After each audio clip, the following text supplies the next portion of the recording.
नमस्कार, बहुत स्वागत है आप सभी का। मैं हूं आपके साथ नैना यादव, लेकर हाजिर हूं हमारा खास शो पूछता है इंडिया। बात कर रहे हैं जिस तरह से देश और दुनिया में अभी लगातार हलचल है। मिडिल ईस्ट की आग ठंडी होने के लिए लगातार लोगों ने नजरें वहां पर गड़ा कर रखी है। जिस रूप में अमेरिका और ईरान के बीच में तनाव था, उस तनाव को कम करने की तमाम कोशिशें की गई। ये कहा जा रहा है अमेरिका ईरान के आगे इस कदर झुक गया कि अंतर्राष्ट्रीय स्तर पर एक बार फिर अपनी बेइज्जती करा बैठा है पाकिस्तान। आपको बताएंगे हर एक पहलू। स्विट्जरलैंड के लिए जिस तरह से बड़ी तैयारियां, बड़े दावे किए गए, लेकिन वो सारे दावे किस तरह से धराशायी होते हुए नजर आए। आपको कुछ तस्वीरें दिखाते हैं। स्विट्जरलैंड के लेक ल्यूसन से आई कुछ तस्वीरें जिनको आप बखूबी समझ पाएंगे। ये तस्वीरें दरअसल ल्यूसन समिट के हॉल की हैं। यहाँ पर एक तरफ ईरान और अमेरिका की मुलाकात होनी थी। शांति वार्ता को लेकर दावे किए जा रहे थे कि डाकिये ने बहुत अच्छा काम किया। डाकिया मतलब पाकिस्तान, आप बखूबी समझ गए होंगे। सीडीएफ आसिम मुनीर और पीएम शहबाज शरीफ इस तस्वीर में आपको नजर आ रहे हैं। शहबाज आगे बढ़ते हैं, ईरान के विदेश मंत्री अब्बास अरागची का स्वागत करते हैं। दोनों गले मिलते हैं, दोनों के बीच कुछ पलों की बातचीत होती है। खबरें हैं कि ईरान ने समिट से पहले फोटो खिंचवाने से इनकार कर दिया। तस्वीरों में आप देख सकते हैं अरागची को दरअसल मिलवाना चाह रहे थे पीछे घूमकर शहबाज शरीफ, लेकिन इसी दौरान अरागची साहब ने क्या किया, अरागची साहब ने पीठ दिखा दी और सीधे सीधे मुड़कर चले गए। और उसके बाद में शहबाज शरीफ बस देखते रह गए। ये तस्वीर आप देखिए, अब्बास अरागची आते हैं, पीछे मुड़ जाते हैं। अमेरिका के उपराष्ट्रपति जेडी वेंस को ये उम्मीद थी कि शायद डाकिया अपना काम बखूबी कर देगा। शहबाज शरीफ मीडिएटरशिप अच्छे से निभाएंगे, ईरानी प्रतिनिधिमंडल से उनकी मुलाकात करवा देंगे, लेकिन शहबाज शरीफ उनकी हसरत पूरी नहीं कर पाए। आखिर वेंस खुद ही आगे आए, शहबाज शरीफ और मुनीर से कुछ बात करने लगे। ये तस्वीर भी आप जरा देख लीजिए, एक बार इसको फुल फ्रेम में दिखाते हैं किस तरह से जेडी वेंस खड़े हुए हैं। उनके बगल में शहबाज शरीफ आपको नजर आते हैं और इसके अलावा ईरान से आया प्रतिनिधिमंडल मुलाकात करता है पाकिस्तान के प्रतिनिधिमंडल से, लेकिन जेडी वेंस सिर्फ चेहरा देखते रह जाते हैं और कुछ भी नहीं। तस्वीरें लेक ल्यूसन समिट के हॉल की हैं। जेडी वेंस, शहबाज शरीफ, आसिम मुनीर, ये तमाम लोग खड़े हुए थे। इस दौरान कतर का प्रतिनिधिमंडल वहां आता है। वेंस की ओर देखता जरूर है, लेकिन हाथ नहीं मिलाता, गले नहीं मिलता, बल्कि शहबाज शरीफ और आसिम मुनीर से हाथ मिलाकर दोनों के बीच में ये प्रतिनिधिमंडल के एक सदस्य आपको नजर आ रहे हैं जो खड़े हो जाते हैं। वो वेंस से बातचीत तो करते हैं, लेकिन मात्र औपचारिकता वाली, हेलो हाय टाइप्स वाली। कोई उत्साह नहीं, कोई सीरियसनेस नहीं, कोई पॉजिटिव एक तरह से अप्रोच नहीं। अब तक आपने ये तस्वीरें तो देखी। अब अमेरिकी प्रतिनिधिमंडल और पाकिस्तानी प्रतिनिधिमंडल की स्विट्जरलैंड में हुई बेइज्जती की भी तस्दीक आपको करते हैं। वो तस्वीर भी दिखाएंगे, आपको दिखाते हैं वो तमाम तस्वीरें जो सवाल खड़े करती हैं कि आखिर ये किस तरह की मीडिएटरशिप थी। क्या मीडिएशन में भी फेल हो चुका है पाकिस्तान? यहाँ पर ये कहा जाए कि जिस रूप में पाकिस्तान में सेना ऊपर है या सरकार ऊपर है, ये आपको इन तस्वीरों में स्पष्ट हो जाएगा। अब ये तस्वीरें आप देखते चलिए। ये तस्वीरें लेक ल्यूसन समिट के हॉल के बाहर की हैं। जब वार्ता चल रही थी, इस वार्ता के दौरान तमाम प्रतिनिधिमंडल अंदर थे, लेकिन वार्ता से पहले सभी पत्रकारों को हॉल से बाहर कर दिया गया। अब खबर यह है कि पाकिस्तान के जो सीडीएफ हैं आसिम मुनीर, उनके निजी सचिव मेजर जनरल सैयद जवाद तारिक आधिकारिक प्रतिनिधिमंडल के हिस्से के रूप में अंदर मौजूद रहे, लेकिन पीएम शहबाज शरीफ का जो प्रतिनिधिमंडल और उनकी टीम थी, मीडिया कोऑर्डिनेटर बिलाल वराइच को बैठक शुरू होने से पहले आउट कर दिया गया, पत्रकारों के साथ बाहर निकाल दिया गया। अब बताया ये जा रहा है कि स्विट्जरलैंड में पहले दौर की जो वार्ता है, उसके बाद में ईरान का प्रतिनिधिमंडल वापस लौट गया। जानकारी ये भी है कि वार्ता के दौरान डोनाल्ड ट्रंप की धमकी से माहौल तनावपूर्ण भी हो गया। ईरान का प्रतिनिधिमंडल सीधे सीधे नाराज बताया जा रहा है, नाराज होकर बाहर निकला था। फिलहाल इतना तो ये साफ है कि ईरान ने जंग में भी अपने तरीके से अपनी भूमिका निभाई और जब समझौते की बारी आई तो समझौता भी उसने अपनी शर्तों पर करने की कोशिश की। और शायद यही वजह है कि ईरान का जो प्रतिनिधिमंडल है, पाकिस्तान और उसके आका अमेरिका को उनकी हैसियत बताना भूले नहीं। लेकिन बड़े सवाल खड़े होते हैं, क्या स्विट्जरलैंड में बेइज्जती से शहबाज मुनीर की छवि सुधारने की कोशिशों को बड़ा झटका लगा है? ये तमाम बड़े सवाल तो हैं, लेकिन आपको ये भी बताते चले जिस तरह से यहाँ पर ये बड़ी तस्वीर स्विट्जरलैंड की नजर आई, इस दौरान जेडी वेंस ने क्या कहा अमेरिकी उपराष्ट्रपति ने, वो भी सुनिए। And this is probably what we're most excited about as Americans. The Iranians have agreed to invite IAEA inspectors back into their country. That is a major milestone for the American people and the first step in permanently denuclearizing or permanently ending a nuclear weapons program in Iran. तो अमेरिकी उपराष्ट्रपति JD Vance को आपने सुना। हालांकि उन्होंने कहा कि ये जो बैठक का पहला दौर था ये सकारात्मक रहा है, खासतौर से परमाणु ऊर्जा या इन सारी चीज़ों की मॉनिटरिंग के लिए आईएए को बनाने की एक तरह से बात कही गई है। ईरान तैयार हो गया है, ये बहुत पॉजिटिव माइलस्टोन है। लेकिन जो बॉडी लैंग्वेज है, जेस्चर है, वो ये तो स्पष्ट बता देता है जिन उम्मीदों के साथ में अमेरिका यहाँ पर पहुंचा, अमेरिकी प्रतिनिधिमंडल यहाँ पर पहुंचा, पाकिस्तानी प्रतिनिधिमंडल यहाँ पर पहुंचा, वो तमाम उम्मीदें धराशायी हो गईं और खाली हाथ ही एक तरह से लौटना पड़ा। बड़े सवाल, क्या स्विट्जरलैंड में हुई बेइज्जती से शाहबाज मुनीर की छवि सुधारने की कोशिशों को झटका नहीं लग गया? ईरानी प्रतिनिधिमंडल ने पाक और यूएस को एक बार फिर से अपनी ताकत का एहसास करा दिया है। क्या पाक पीएम के सचिव को बाहर निकाल दिया जाना लोकतांत्रिक व्यवस्था पर ही बड़े सवाल खड़े करता है? करेंगे चर्चा। खास मेहमानों का पैनल मेरे साथ में कनेक्टेड है, जल्दी से आपको मिलवाती हूँ। रक्षा विशेषज्ञ रिटायर्ड ब्रिगेडियर विनोद दत्ता जी मेरे साथ में कनेक्टेड हैं। रक्षा विशेषज्ञ रिटायर्ड कर्नल संजीत सिरोही जी मेरे साथ में कनेक्टेड हैं।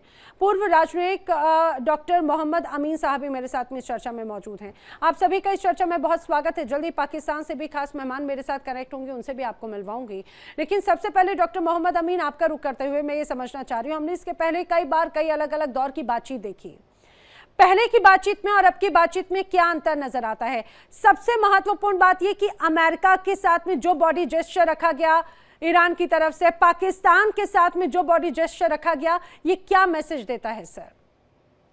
नैना जी, जहाँ तक सवाल है ईरान का, तो ईरान ने दुनिया में दिखला दिया और ट्रंप को भी समझा दिया कि उसकी पावर क्या है अंतर्राष्ट्रीय स्तर पे और कितनी मजबूती से उनका जवाब बराबर दे रहा है, और जिसकी वजह से वो पीछे हटने को तैयार नहीं है। जबकि इसके पीछे अमेरिका ने अपना एक चमचा लगाया जिसका था पाकिस्तान का मुनीर, आसिफ मुनीर को ट्रम्प ने अपने यहाँ बुलाया भी, स्वागत किया भी और उसको रिसेप्शन के साथ में डिनर भी दिया, जिसकी बड़ी न्यूज़ बनी। और आज उनकी चमचागिरी के लिए वो जा रहा है ईरान बार बार, और सबसे जेडी वेंस से पहले भी बीच में मीडिएशन कराया पाकिस्तान के अंदर, वो फेल हो गया। उसके बाद ये वहाँ पर बात की इन्होंने जिनेवा में ये भी गए थे और दूसरे देश भी शामिल थे उनमें। लेकिन जो इनकी हैसियत है वो आपको दुनिया के सामने पता चल गई कि इनकी क्या हैसियत है पाकिस्तान की। अब पाकिस्तान ने जो पैसे ले रखे हैं इनको बिचौलिए का काम करने के लिए, दलाली के लिए, वो सब दुनिया के सामने एक्सपोज हो गया है। जो कि एक मीडिएशन जो है डिप्लोमेटिकली होता है वो नहीं हुआ, बल्कि सौदेबाजी के तहत इन्होंने कोशिश की। और ईरान ने जो अपने जो पैक्ट किया है उस दिन G7 वाले दिन जो उन्होंने साइन किया, ट्रंप ने वहां पर बैठ के फ्रांस में और वहां से एक्सचेंज किया उन्होंने, उसमें क्लियर कट दिखता है ये जो समझौता किया गया है वो किसी बेस पर नहीं किया गया। ये उनके ऑर्डर्स जो थे उनके हुआ है, पॉइंट्स के ऊपर हुआ है, क्या चाहता है ईरान और क्या चाहता है अमेरिका, दोनों के समझौते से समझौता हुआ है। जिसके लिए अब वो एडिक्ट इसलिए हो गया कि जो उसका प्रॉक्सी था यानी हिजबुल्ला, इसका की लेबनान है वो, तो लेबनान की वजह से उन्होंने साफ कहा था कि इस पैक्ट के अंदर लेबनान भी शामिल है कि वो लड़ाई जो है इजराइल बंद कर देगा। लेकिन इजराइल ने अपनी बंद नहीं की है क्योंकि वो उनके कंट्रोल में नहीं आ रहा है अमेरिका के, और इस वजह से वो नेतन्याहू बराबर वहां पे बमबारी कर रहे हैं, जिसकी वजह से नाराज होकर वो नहीं करना चाहता समझौता। कहता है सबसे पहले इनका ये हल होना चाहिए, तब फिर हम इसको लड़ाई को बंद करेंगे। उसने हार्मोन इंस्टीट्यूट को उठा के लॉक कर दिया। उसके पास कहते हैं मरता क्या ना करता, उसके पास एक ऐसा एटम बम है हार्मोन स्टेट का कि वहां पर लगा दिया उसने, और अपनी मिसाइलों से तो लड़ाई लड़ी रहा है। अब आप देखिए कि बहुत अच्छा एक इसके पास एक मैं कहता हूँ एटॉमिक हथियार आ गया है जिसको कहते हैं हार्मोन स्टेट। वो सब दुनिया को हिला कर रख दिया उसने, और जिसके लिए ये ट्रम्प चाइना भी गए थे, कुछ नहीं कर पाए। आज क्या हुआ, उनको वापस आना पड़ा। आफ्टर ऑल ईरान से ही समझौता करना पड़ा। आज ईरान की ताकत दुनिया जानने लगी। ठीक है सर, देखिए ईरान की ताकत ही दुनिया एक तरह से जान रही है और ये तस्वीर भी हमने बखूबी देखी। मेरे साथ में पाकिस्तान से डॉक्टर इरशाद अहमद भी कनेक्ट हो चुके हैं, पीएमएलएन के नेता हैं। इरशाद जी, बहुत स्वागत है आपका भी इस चर्चा में। इरशाद जी, देखिए कोशिशें तो बखूबी की गई, मैं उन कोशिशों को दरकिनार नहीं करूंगी और ना ही उसको नकारूंगी। कोशिशें तो जमकर की गई, लेकिन वो कोशिशों में भी वहां पर फेल साबित होते नजर आ रहे हैं। तस्वीरें जो दर्शाती हैं, ये तस्वीरों में बार बार ये कहा जा रहा है कि एक बड़ी जिम्मेदारी दी गई थी, वो जिम्मेदारी भी बखूबी नहीं निभा पाए। और इस स्विट्जरलैंड की विजिट के बाद भी कई और भी बहुत सी तस्वीरें सामने आ गई। आसिम मुनीर हर जगह नजर आए, शहबाज शरीफ को तो कोई पूछ ही नहीं रहा, उनकी हवाइयां उड़ी हुई थी। बहुत शुक्रिया। अभी आपके मेहमान के पूछ रहे थे कि पाकिस्तान चाहता क्या है, मैं उल्टा सवाल आपसे करूंगा, हिंदुस्तान और इजराइल चाहता क्या है?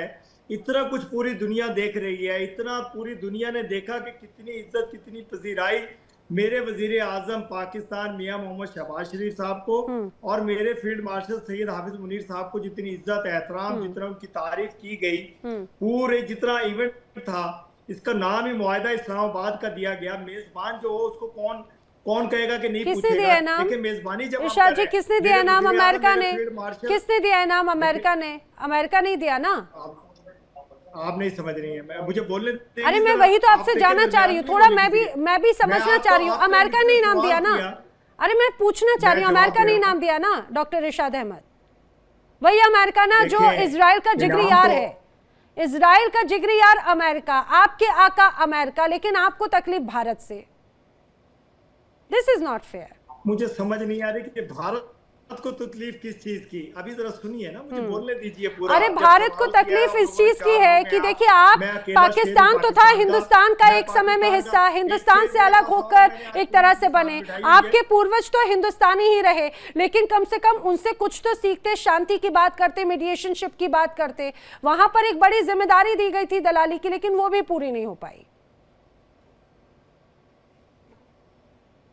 देखें, आपके लफ्ज, आपकी जुबान, कितने जहरीले लोग हैं आप। जहरीले? अरे बाबा, दलाली कहते हैं। दलाल जो लोग होते हैं वो दूसरे को दलाल समझते हैं। दलाल आप लोग हैं जो दलाली कर रहे हैं पिछले 1 महीने से, क्योंकि हमने अमन मुआहिदा कराना था, हमने जंग रुकवानी थी, हमने जंग रुकवाई, हमने अजीम से अजीम तर अपने मुल्क को बनाना था, बनाया। अल्हम्दुलिल्लाह पूरी दुनिया में नाम पाकिस्तान का गूंजा है। मैं आपसे बार-बार एक ही सवाल कर रहा हूं, बलूचिस्तान की, खैबर पख्तूनख्वा की। आप इजराइल है, लेकिन आप जवाब देने के काबिल नहीं। अरे डॉक्टर इरशाद अहमद, कौन सी जंग रुकवाई आपने, ये तो बता दीजिए। जिनका जानते हैं आप, जहरीले लोग हैं। अरे जिनके घर खुद शीशे के हो, दूसरों के घर में पत्थर नहीं फेंका करते। बहुत पुराना एक डायलॉग है। आपका घर तो पूरा ही शीशे का, आपके यहाँ तो जगह जगह सिर्फ चकनाचूर ही हो रहा है। अपने घर की आग बुझाते नहीं बन रही, आप उम्मा बनने की कोशिश कर रहे थे। ईरान ने हैसियत दिखा दी आपको इरशाद जी। आपको इन द सेंस मैं पाकिस्तान की बात कर रही हूँ। इरशाद जी, आप कोशिश कर रहे थे, आपके तमाम हुक्मरान कोशिश कर रहे थे कि दुनिया में वो मुस्लिमों की उम्मा बनेंगे, लेकिन ईरान ने कहा नो नेवर, गेट आउट। सीधे बोल दिया कि भाई हमें आपसे मतलब नहीं है, हम अपनी शर्तों पे चलेंगे। और यही वजह है, देखिए हवाइयां उड़ गई थी शहबाज शरीफ जी की। अरे भैया, अब हमारा कमीशन कट गया। अगर ईरान का ये रवैया रहा तो जो हमारा कमीशन मिलना था, आखिर उसका क्या करेंगे? हम तो इधर से भी गए, उधर से भी गए। देखिए, आपकी चीख चिल्लाहट बता रही है। मैं तो बड़े प्यार से बात कर रही हूँ इरशाद जी, मैं तो बड़े प्यार से बात कर रही हूँ इरशाद जी। आप लोगों को लगी है, मुझे बोलने देना। आप कह रही हैं ईरान ने हमें धुतकार दिया। हमारे पास सिंध का पानी है। इस्लामाबाद में होगा रात को इंशाल्लाह। हम उनके लिए तैयारियां कर रहे हैं, उनको इज्जत एहतराम देने के लिए उनके लिए फूल इकट्ठे कर रहे हैं, हम खुशबुएं इकट्ठे कर रहे हैं। ईरानी लोग आज मेरे पाकिस्तान में, इस्लामाबाद में मौजूद होंगे, आज रात या कल सुबह में। ये देखिएगा, इज्जत एहतराम ये होता है, इसको कहते हैं इज्जत एहतराम के। पूरी दुनिया आपके साथ खड़ी है। वो आके पूछेंगे कि भाई जब आयतुल्लाह अली खामनेई की जान के बाद जब हम अगर शोक मनाने के लिए सड़कों पर उतरे, तो आखिर हमारे अपनों को क्यों अमेरिकी गोलियों का सामना करने के लिए आपने छोड़ दिया, क्यों मरने के लिए छोड़ दिया? यही पूछेंगे। ठीक है, चलिए आपके प्रोपोगेंडा की आज मैं बोल देती हूँ, आपके प्रोपोगेंडा को आपको मैं चलिए थोड़ी सी रियायत दे देती हूँ। लेकिन कर्नल संजीत सिरोही जी का मैं रुक करना चाह रही हूँ। कर्नल संजीत सिरोही जी, पीठ थपथपाना या क्या सारी चीजें, लेकिन ये जो बॉडी लैंग्वेज है, देखिए हवाइयां उड़ गई हैं। मैं बोल रही हूँ, चलिए एक पॉजिटिव एक कोशिश, हम ये सोच रहे थे कि अपना घर तो संभल नहीं रहा, दुनिया में एक छवि सुधारने की कोशिश करेंगे और FATF, आतंकवादी समर्थन और इन सब के साथ में कुछ दाग धुलेंगे तो नहीं, लेकिन शायद हल्के हो जाएं। लेकिन वहां पर भी फेल हो गए क्या? अब तो यहाँ पर मुझे लग रहा है डर है शहबाज शरीफ जी को, उनके चेहरे की हवाइयां उड़कर कि भाई मेरा कटमनी का क्या होगा। नैना जी, जय हिंद। आपका बहुत बहुत धन्यवाद। आप अपने चैनल पे एक बहुत ही अहम मुद्दे पे बात करने के लिए बुलाया। और बाकी जो मेरे साथ पैनलिस्ट हैं उनको भी मैं जय हिंद बोलता हूं। देखिए, जो ये फोटोग्राफ्स अगर आपने दिखाई, और फोटोग्राफ्स की आपने दिखाने की बात नहीं, ये तो साफ जाहिर है कि जब डोनाल्ड ट्रंप साहब ने ईरान को थ्रेटन किया कि आप अगर लेबनान में हिजबुल्लाह के ऊपर लगाम नहीं लगाएंगे तो मैं जो है दोबारा तुम्हारे ऊपर हमला करूंगा, उससे जो है ईरानी डेलीगेशन काफी परेशान हुआ और एक तरह का वॉकआउट करने की कोशिश की गई, और उसके बाद जो फोटो सेशन भी नहीं किया गया, तो इसमें जो है पाकिस्तान को एक बहुत बड़ा झटका लगा। ऑल्दो उसके बाद जो बातचीत हुई, और एक मिनट यार, आप जो है मेजबानी कर रहे हैं, मेरे वजीर आजम मेजबानी कर रहे हैं, ये फोटो सेशन हो रहा है, मोहब्बत से मेजबानी पूरी दुनिया के सरबराहान। मेरी बात तो पूरी, मैं तो आपकी पूरी दुनिया के सरबराहान, देखिए कितनी इज्जत है। तो अरे सुन तो लो मेरी बात, गले लगा रहे हैं मेरे फील्ड मार्शल सैयद हाफिज मुनीर को, मेरे वजीर आजम को कैसा प्रोपेगेंडा कर रहे हैं। अगर तो कोई छुपी हुई बात हुई है वो आप प्रोपेगेंडा करते हैं, जिसको पूरी दुनिया ने देखा है, उसके सामने तो आप खड़े नहीं हो सकते हैं। एक ही चीज है, शर्म है वो नहीं आती आप हिंदुस्तान वालों को, हिंदुस्तानियों को शर्म नहीं आती। इरशाद जी, अरे इरशाद जी, चिल्लाने से कुछ नहीं होगा। देखिए, मैं समझ रही हूँ एक हड़बड़ाहट, बौखलाहट साफ तौर से नजर आ रही है। मैं मान रही हूँ कि डर होगा, कटमनी कमीशन का क्या होगा। वेल, संजीत सिरोही जी, आप मेरी बात सुन लो, उसके बाद आपने जो बोलना है बोलते रहना।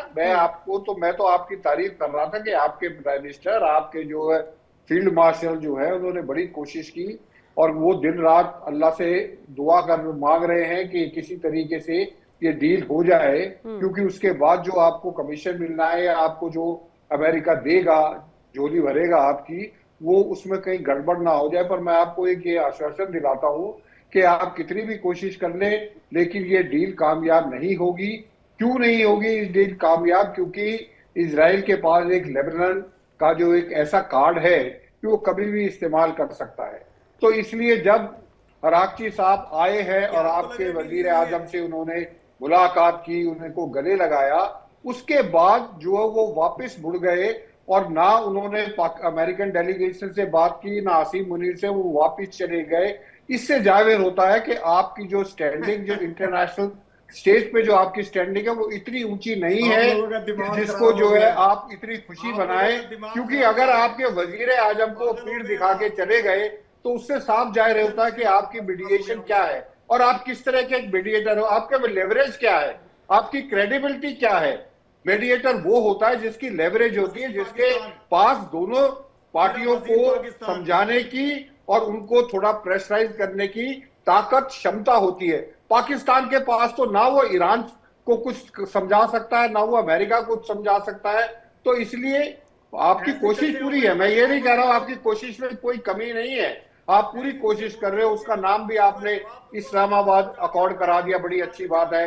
इस्लामाबाद में आप ईरानियन को बुलाओ, खूब फूल उनके ऊपर डालो, उसमें कोई प्रॉब्लम, लेकिन किसी तरह इस डील को तो कामयाब करो। आपका तो पहले दिन ही जो बातचीत होनी थी उसी में जो है गड़बड़ होगी, फोटो सेशन नहीं हुआ, किसी से कोई हाथ नहीं मिला रहा है, तो किस तरह की मीडिएशन कर रहे हैं आप? आपको तो जो काम दिया गया था डोनाल्ड ट्रंप साहब ने, और आपको एक साल से जो आसिम मुनीर को और आपके शहबाज शरीफ को जो है बड़ी तारीफें के पुल बांध रहे थे, उनमें तो अभी तक आप खरे उतरे नहीं हो। तो अभी थोड़ी और मेहनत करो, हो सकता है कि आने वाले समय में कोई डील हो जाए और आपका और पाकिस्तान का कुछ भला हो जाए, पैसे मिल जाएं और उससे जो आप अपने देश को चला सके। जी देखिए, बिल्कुल क्या बात कही आपने। देखिए इरशाद जी, आप हमेशा एंटी में लेते हैं, कितनी पॉजिटिव बात बोल रहे थे। हम भी चाहते हैं कि ये डील हो जाए, कम से कम पाकिस्तान का भी भला होगा।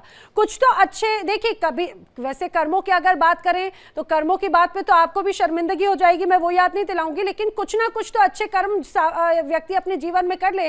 ब्रिगेडियर दत्ता साहब, शायद इसी बात को लेकर हमें एक बड़ी उम्मीद है कि अगर कुछ भला होगा तो जो मिस एडवेंचरस एक्टिविटीज यहाँ पर होती है शायद उससे मन भटक जाए। लेकिन इन सब से अलग सर, स्विट्जरलैंड की जो बातचीत है ये पॉजिटिव आपको होती हुई नजर आती है, या फिर इसमें भी कई बड़े पेच फंसते हुए नजर आते हैं? क्योंकि जो रवैया है वो बहुत मैटर करता है। ईरान का रवैया क्लियर कट नजर आ रहा है, हताश होते हुए यूएस या पाकिस्तान साफ तौर से नजर आते हैं, क्योंकि वो उम्मीदें जो लेकर गए थे ईरान ने उन तमाम उम्मीदों को धराशायी कर दिया। हाँ बिल्कुल, देखिए पूरा विश्व ये चाहता है कि वेस्ट एशिया में शांति बहाल हो, क्योंकि ये केवल रीजनल प्रॉब्लम नहीं है, ये बैन अवी मसला है। दूसरी चीज आप ये देखिए, ये जो वार्ता है वो क्यों कामयाब नहीं हो रही है। आपने नैना जी ठीक कहा कि देखिए ईरान अटल है और अडिग है अपनी बात पे, और वो फ्लेक्सिबल भी है, फर्म है और फ्लेक्सिबल भी है। उसने ये बताया है कि ठीक है साहब, मैं 2 कदम पीछे लेने को तैयार हूँ, लेकिन ये नहीं हो सकता कि साहब अमेरिका बिल्कुल अपना मैंडेट दे और ईरान सबसर्विएंट की तरह उसको एक्सेप्ट कर ले। पहली बात। दूसरी बात, ट्रम्प साहब कोई विवेकपूर्ण बातें नहीं कर रहे हैं। आप ये देखिए, जब वार्ताएं चल रही हैं तो उनको थोड़ा बहुत धीरज रखना चाहिए, पेशेंस होनी चाहिए, शकीब होना चाहिए उनके पास, लेकिन ऐसा नहीं है। अगर उन्होंने वार्ता साइन मतलब ये डिक्लेरेशन साइन नहीं हुआ तो मैं बड़ा हमला करूंगा, मैं ये करूंगा। आप देखिए, इजराइल आपके काबू में नहीं है, उधर नेतन्याहू साहब अपनी सीट बचाने के लिए इस तरह के हमले कर रहे हैं। वो ये कह रहे हैं, जब ईरान ने कह दिया है साहब के साहब वो कोई भी इस तरह का जौहरी जो हथियार है वो नहीं बनाएगा, केवल उसको पीसफुल जो पुरअमन तरीके से उसका इस्तेमाल करेगा, तो इससे ज्यादा और क्या आश्वासन ईरान दे सकता है। लेकिन इजराइल का ये मुद्दा है कि साहब मैं ईरान को बिल्कुल पिन डाउन करके रखूं, इजराइल को इस पूरे जो लड़ाई है इसमें लिप्त करके रखूं, जिससे मेरी कुर्सी बची रहे। तो जो मतभेद ईरान, इजराइल और अमेरिका के होते आ रहे हैं वो बताता है कि साहब किस तरह से अमेरिका बिल्कुल कमजोर होता जा रहा है। रही बात पाकिस्तान की, देखिए पाकिस्तान ने सारी चीजें की हुई है, मतलब उन्होंने पूरी कोशिश की है, और इसमें सबसे बड़ी प्रॉब्लम ये रहती है कि कोई भी अगर विश्व का आप डेलीगेशन देखें तो मैंने कहीं किसी भी विश्व में ये नहीं देखा है। और देखिए, कर्नल सिरोही साहब की गिनती बड़े आला दर्जे के अफसर में होती है और अच्छी पकड़ रखते हैं वो इंटरनेशनल और डिफेंस अफेयर्स पे। उन्होंने बिल्कुल साफ कहा कि साहब देखिए, पाकिस्तान किसी भी देश का, देखिए कोई जो chief of the army staff है या फील्ड मार्शल है, वो जब शिखर वार्ताएं होती हैं, इस तरह की वार्ताएं होती हैं, तो उसमें नहीं जाता है। तो यहाँ शहबाज शरीफ उनको हर बार अपने साथ लेके चले जाते हैं। तो ये मतलब ये एक प्रतीक है कि साहब वो इस तरह की इंटरनेशनल अफेयर्स की बहुत ज्यादा, वो कहते हैं ना कि जहनी तौर पे उसकी पकड़ नहीं रखते हैं। पहली बात। दूसरी बात ये है कि पाकिस्तान ने काफी कोशिशें की हैं। अगर पाकिस्तान दोनों देशों पे उसकी अच्छी पकड़ होती तो आज ये नौबत नहीं आती कि साहब बिल्कुल नेगोशिएटिंग टेबल तक ही नहीं पहुंच पाए। ये तीसरा वाकया है, ये तीसरा इंस्टेंस है जब जो नेगोशिएटिंग पार्टीज हैं वो बिल्कुल वो कहते हैं ना कि या तो हीटेड आर्ग्यूमेंट्स हुए हैं या मतलब डिफरेंस ऑफ ओपिनियन हुए हैं और वार्ताएं आगे नहीं चली हैं। तो वार्ताओं के चलने के लिए एक ऐसी पावर होनी चाहिए जो दोनों देशों को मतलब उनके ऊपर ये इम्प्रेस कर सके कि हाँ भाई देखिए आप गलत हैं या फलाना देश तो गलत है। सर ये पावर दी तो गई थी ना पाकिस्तान को मीडिएशन की, क्या वो वहां पे फुलफिल हुई है क्या?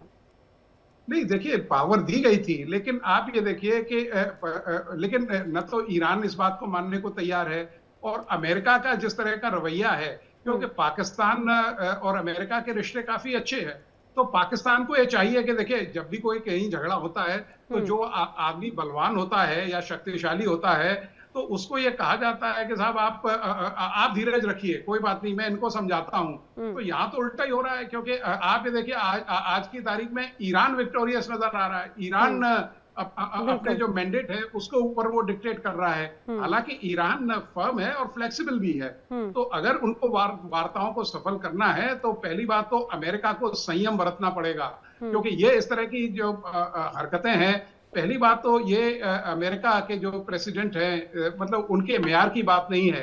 वो कई बार काफी हल्की बातें कर देते हैं, उन्हें विवेक ही नहीं है कि साहब बैनुल-अक़वामी स्तर पे किस तरह की बातें की जाती हैं, क्योंकि वो कहते हैं ना कि समटाइम्स जैसे कि I think he has gone senile. तो वो मतलब उनको चाहिए कि थोड़ा सा मतलब संयम बरतें तो ये वार्ताएं सफल हो सकती हैं। आप ये देखिए एक तरफ जहां तालिबान को अमेरिका खड़ा कर सकता है, सपोर्ट कर सकता है, और भी कई ऐसी तंजीमों को वो कर रहा है सपोर्ट, तो ईरान अगर हिजबुल्लाह का सहारा ले रहा है तो उसको मजबूर किसने किया है? उसको अमेरिका ने मजबूर किया है। 47 सालों से आपने सैंक्शन लगाए हुए हैं। जी ठीक है। अच्छा, ये इसी बात का जवाब मैं एक बार जल्दी से इरशाद जी से लेना चाह रही हूँ। इरशाद जी, ऐसे क्या बड़ी की पॉइंट्स आपको नजर आ रखे हैं इस पूरे परिस्थितियों को लेकर जो आपको ऐसा लग रहा है कि कहीं ना कहीं कुछ तो कमियां जरूर हैं, वो क्योंकि भले आप उसको एक पॉजिटिव एक पर्दा पहनाने की कोशिश करें, लेकिन हकीकत पूरी दुनिया के सामने है ईरान की नाराजगी की। देखिए मैं आपसे अर्ज करूं, मुझे बोलने दीजिएगा नैना, क्योंकि Please, आदत आप लोगों की बताइए, ये है कि बताइए। दूसरे की जुबान दबाने की कोशिश करते हैं, आवाज दबाने की कोशिश करते हैं आप लोग। हम्म। आप चाह रहे हैं मैं अकेला पाकिस्तान का शेर हूं, मैं मुकाबला करता हूं आपको, और आपको अरे ये मैंने यकीन चर्चा भी के है लिए कि बुलाया है इरशाद जी, मैंने बहस करने के लिए बुलाया नहीं। आप क्यों अपने आप को ऐसे हमेशा घिरते हुए पाते हैं? चिंता मत कीजिए, आप हिंदुस्तानियों के बीच में पूरी तरह से सुरक्षित हैं इरशाद जी। शुरू कर दी। देखिए सुनिए आप, पहले तो ये है कि यकीन कर लीजिए कि जंग रुक चुकी, मानती हैं कि नहीं मानती आप। फिर यकीन कीजिए कि पाकिस्तान एक अजीम मुल्क है जिसने मेजबानी की पूरी दुनिया की। फिर आप अच्छा, यकीन दिल पे कीजिए हाथ कि रख के आपको, बोलिए आप। अगर मैं तो ये बोली ऊपर वाले की आप कहीं ना कहीं उनको जहन में रखते हुए दिल पर हाथ रख के बोलिएगा आप ये सारी बातें। तो आप मुझे बोलने दे प्लीज। दूसरी बात यह है कि आपको ये यकीन कर लेना चाहिए, आपको और आपके बाप इजराइल को हमने एक गैराज में बंद कर दिया। पूरी दुनिया इकट्ठी है, आप दोनों मुल्क कहीं नजर डॉक्टर नहीं इरशाद आ रहे। अहमद सुनिए ना, जंग थी डॉक्टर इजराइल इरशाद की, अहमद देखिए सुन सुनिए ले। ना, कौन किसका बाप है ये आप भी बहुत बखूबी अच्छे से जानते हैं, और कौन किसका, सुनिए, और कौन किसका बेटा है ये भी बहुत आप बखूबी जानते हैं, पूरी सारी दुनिया जानती है। और आप अपने जिस अब्बू की बात कर रहे हैं ना, जिनको आप खुश नहीं कर पाए, अभी उनका हंटर चलेगा तो एक बार फिर से, अभी तो आपका पानी बंद हुआ, रोटी बिजली सब बंद हो जाएगी। तो आप जरा अपने अब्बू जान को खुश करने के लिए आप जो तमाम एक तरह से डाकिए का काम कर रहे थे उसमें भी फेल हो गए हैं आप। और आप सुनिए ना, सुनिए, आपको अगर इतनी ज्यादा चिंता है तो आपने अपने अब्बू जान को क्यों नहीं कहा अमेरिका को कि भाई इजराइल को सबक सिखाओ? आपने तो अमेरिका की वजह से अपने ही लोगों पर गोलियां चला दी, अपनों की जान लेने से भी बाज नहीं आते। जरा कायदे में रहकर बात करेंगे तो जवाब भी कायदे का पाएंगे आप। जितनी चापलूसी आप इजराइल की करते हैं, काश पाकिस्तान की तरफ हाथ बढ़ाते। अरे सर, अरे जनाब, आपको सिर्फ हर तरफ चापलूसी नजर आती है, जरा अपने जहन में देखकर देखिएगा। हिंदुस्तान अपना स्टैंड लेता है, आप तो अमेरिका के खिलाफ एक शब्द तक बोलने के लिए आपकी हिम्मत नहीं होती। जब अपने ही लोगों को मार दिया जाता है आपकी जमीन पर तो क्या बात करते हैं? जब तमाम दुनिया हमारी इज्जत करेगी, हम किसी के खिलाफ। अरे तो इज्जत वाला काम कीजिए आप, इज्जत वाला काम कीजिए। इज्जत तार तार करके बैठे हैं, आपको पता नहीं कहां से इतना ओवर कॉन्फिडेंस लेकर आते हैं। आपकी शहबाज शरीफ की पूछ पर रख नहीं रह गई, पूरी दुनिया मान रही है। अब तो ये बोल रहे हैं कि भाई पाकिस्तान में चल किसकी रही है? शहबाज शरीफ की टीम हो जाती है बाहर, निकाल दिया जाता है, कहते हैं गेट आउट। आसिम मुनीर जो कि सेना प्रमुख हैं, लेकिन डील एक तरह से सारे काम वही कर रहे हैं। आपकी फॉरेन डिप्लोमेसी आपकी आर्मी के हाथ में। अजीब देश है भैया ये तो। आप बोलने दें, मुझे सवाल किया, आप जवाब लीजिए। मेरी अजीम फोर्स के अजीम फील्ड मार्शल सैयद हाफिज मुनीर लीड कर रहे हैं इस वक्त मेरी फोर्सेस को, मेरे मुल्क के इदारों को, और मेरे वजीर आजम पाकिस्तान अपने मुल्क के लोगों को संभाल रहे हैं, पूरी दुनिया का काम को संभाल रहे हैं। वो दोनों एक साथ हैं, दो जिस्म एक जान है, फील्ड मार्शल सैयद हाफिज मुनीर और मेरे वजीर आजम पाकिस्तान मियां मोहम्मद शहबाज शरीफ साहब। और पूरी दुनिया देख रही है कि कितना अजीम कारनामा किया उन्होंने, पूरी दुनिया की तीसरी आलमी जंग को रुकवाया और हिंदुस्तान को साइड लाइन लगाया। अब हिंदुस्तान की मिर्चें रुकेंगी जब हम मरहम लगाएंगे। दोबारा से सिंदूर कीजिए, फिर हम बताएंगे सिंदूर हम कहाँ कहाँ लगाएंगे आपको। देखिए मैं बार बार आपको कह रहा हूँ, आए प्यार से बात करें, आए मोहब्बत पेश करें एक दूसरे के लिए, आए मिलके अजीम से अजीम तर इस खित्ते को बनाए। जिस तरह हमने पूरी दुनिया को बनाया, इसी तरह पाकिस्तान हिंदुस्तान अगर जी। अमीन साहब आपकी किसी बात पे प्रतिक्रिया दे रहे हैं। अमीन साहब कुछ रिएक्शन दे रहे हैं। जी डॉक्टर मोहम्मद अमीन, डॉक्टर साहब मेरी आवाज आ रही है? जी अमीन जी बिल्कुल आ रही है। हाँ जी, फिलहाल अब आ रही है। मैं इनको ये बताना चाहता हूँ कि जिसके इनके अब्बू जान के ऊपर ये फख्र करते हैं, इनके अब्बू जान झूठ बोलने का काम है सुबह से शाम तक। इनके अब्बू जान ना तो डिप्लोमेट हैं, मैं हर चैनल पे कह चुका हूँ। मैं बात कर रहा हूँ मिस्टर ट्रम्प की, प्रेसिडेंट ट्रम्प की बात कर रहा हूँ।